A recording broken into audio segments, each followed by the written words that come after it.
name is Marissa. I'm one of the technology specialists here at Lexus of Orange Park, and today I'm going to show you where to go to turn on your Apple CarPlay. So down here on the left hand side you'll see a little settings icon. We're going to go ahead and tap on that. Then we're going to look for the portion that says Bluetooth and devices, and you should see your phone pop up here on the left hand side. We can go ahead and click on that.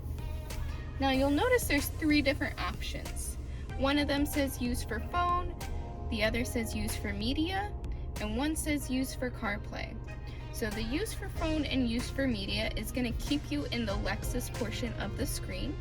But if you specifically want Apple CarPlay, you can come over here and turn that little notch on, and you're going to want to make sure you click connect. So now that it's connected, we can come here on the top icon that looks like a little C with a triangle, and it's going to bring us straight to our Apple CarPlay.